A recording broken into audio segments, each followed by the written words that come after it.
Assalamualaikum warahmatullahi wabarakatuh. Selamat datang di channel Arini Kimia Smart. Hari ini kita akan mempelajari bab 2 materi kelas 10 semester Ganjil tentang struktur atom. Yang pertama kita bahas pada struktur atom adalah perkembangan teori atom.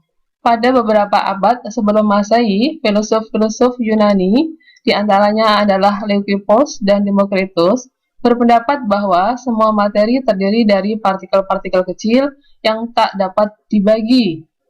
Demokritus menyatakan bahwa jika suatu materi dibagi menjadi bagian yang lebih kecil, kemudian terus dibagi lagi, maka akan sampai pada suatu saat di mana didapat bagian yang paling kecil yang tidak dapat dibagi lagi. Istilahnya adalah atom.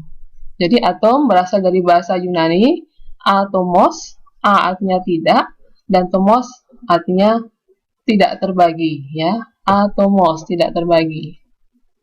Namun, pemikiran filsuf tersebut tidak begitu diterima pada saat itu oleh para ahli. Kemudian pada saat abad ke-18, seseorang yang bernama John Dalton merumuskan teori atom yang berhasil menjelaskan hukum-hukum dasar kimia, antara lain hukum kekekalan massa, hukum perbandingan tetap, dan hukum kelipatan perbandingan. Maka pada saat itulah, maka teori-teori atom itu mulai dikenal. Ada 5 teori atom yang akan kita pelajari, yaitu teori atom Dalton, Thomson, Rutherford, teori atom Bohr, dan yang terakhir adalah teori atom mekanika kuantum atau disebut juga dengan teori atom modern. Ya, ini tampilan model atom dari Dalton, Thomson, Rutherford, Bohr, dan mekanika kuantum. Selanjutnya kita bahas satu persatu. Diawali dengan teori atom Dalton. Jadi menurut Dalton, setiap unsur tersusun dari partikel yang sangat kecil yang disebut dengan atom. Dan semua atom dari suatu unsur yang sama adalah identik, jadi hampir sama. Namun dari unsur yang berbeda tentu saja akan memiliki atom unsur yang berbeda. Kemudian atom dari suatu unsur tidak dapat diubah untuk menjadi atom unsur lain melalui reaksi kimia. Atom tidak dapat diciptakan dan tidak dapat dimusnahkan. Inilah yang menjadi cikal bakal pengembangan hukum kekekalan massa. Berikutnya, menurut Dalton, senyawa terbentuk dari kombinasi atom-atom dari unsur yang berbeda dengan rasio atom yang spesifik. Nah, yang keempat ini menjadi dasar pengembangan hukum perbandingan tetap. Kemudian yang terakhir, menurut Dalton memberikan gambaran model atom seperti model bola pejal atau model bola biliar. Jadi yang pejal artinya padat. Nah, ini contoh gambaran model atom Dalton. Suatu bulatan seperti bola yang bulat, pejal, dan padat. Kemudian kita lanjutkan teori atom yang kedua, teori atom Thomson. Thomson pada 1897 melakukan eksperimennya dengan sinar katoda. Dari situ diperoleh hasil dari eksperimennya bahwa sinar katoda akan terbelokkan oleh medan magnet maupun medan listrik.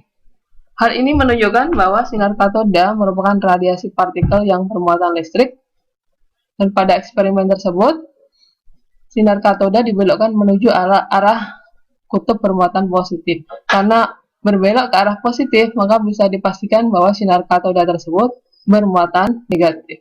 Yang akhirnya sinar katoda itu disebut dengan elektron.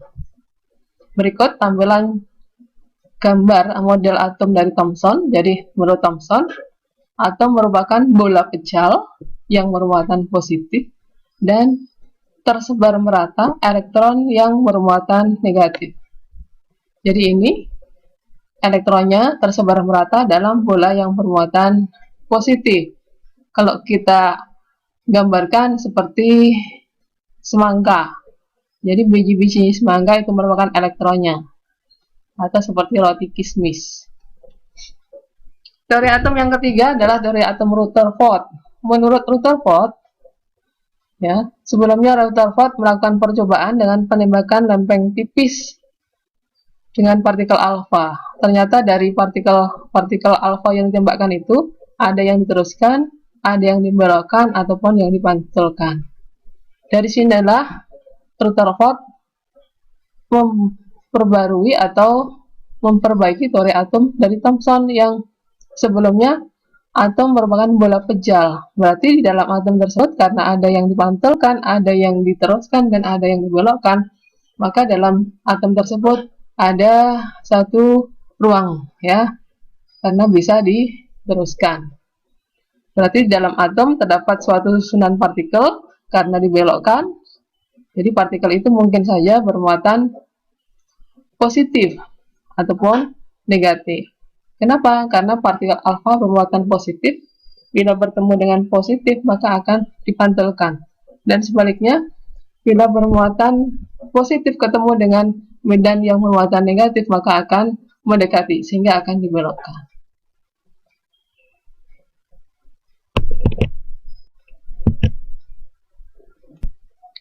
Berikut gambar model atom menurut Rutherford.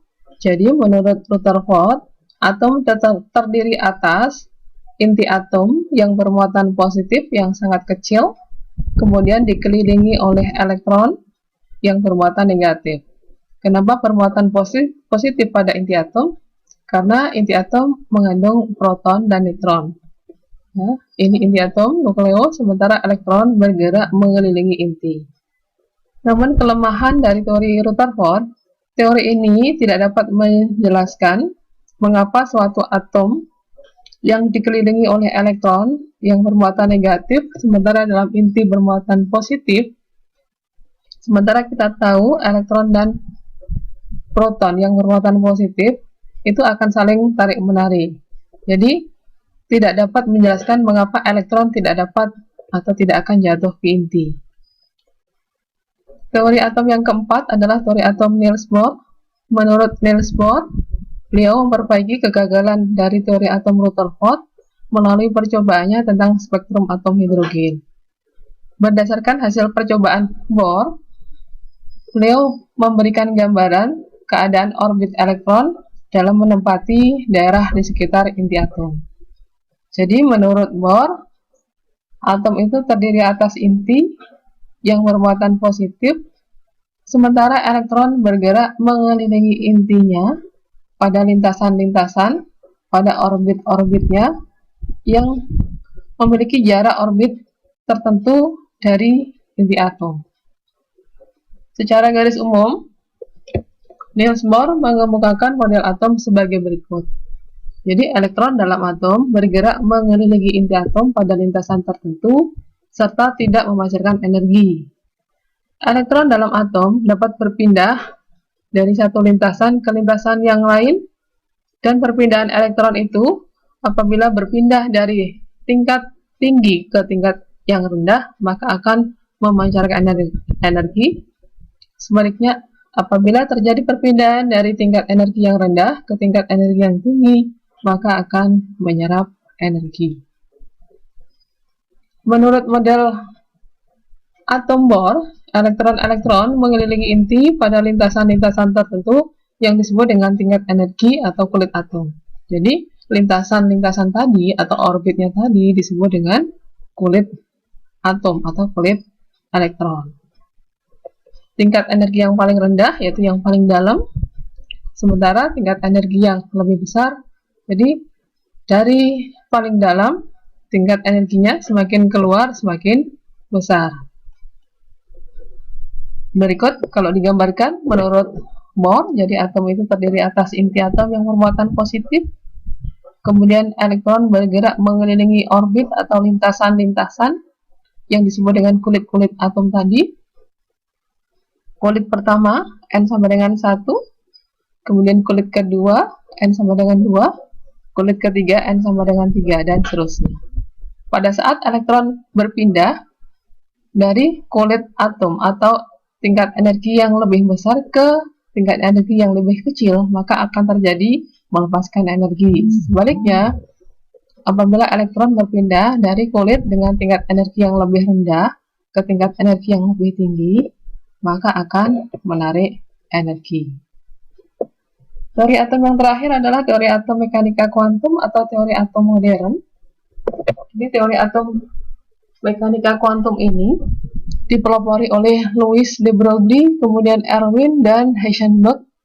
Ketiganya memiliki penemuan-penemuan yang saling mendukung untuk penemuan teori atom mekanika kuantum. Menurut Louis, elektron memiliki dua sifat atau dualisme sifat, yaitu memiliki sifat sebagai partikel dan juga memiliki sifat sebagai gelombang. Kemudian Erwin Schrödinger yang mengemukakan persamaan gelombang Schrödinger di sini memperhitungkan seperti partikel, yaitu seperti gelombang dari elektron.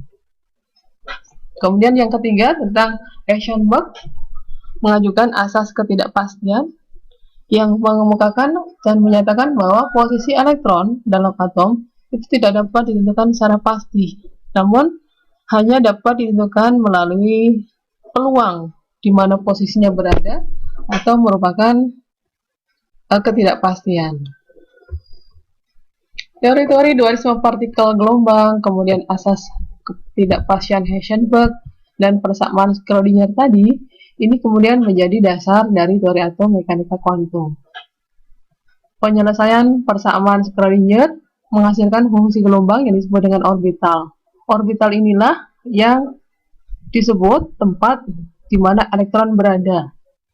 Dan orbital digambarkan sebagai awan elektron karena elektron di mana berada tadi tidak dapat ditentukan secara pasti, hanya merupakan peluang atau kebolehjadian, sehingga digambarkan sebagai awan elektron.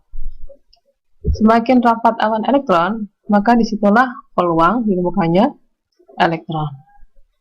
Dan orbital itu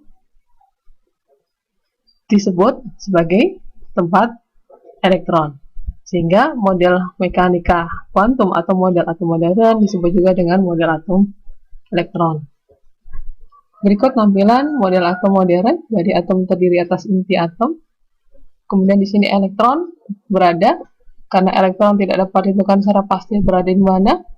Tempatnya tadi disebut dengan orbital yang seperti awan-awan elektron. Demikian tadi bahasan mengenai teori atom. Ada 5 teori atom yang sudah kita bahas. Silahkan dipelajari lagi dari ulang. Akhirnya semoga bermanfaat dan terima kasih. Assalamualaikum warahmatullahi wabarakatuh.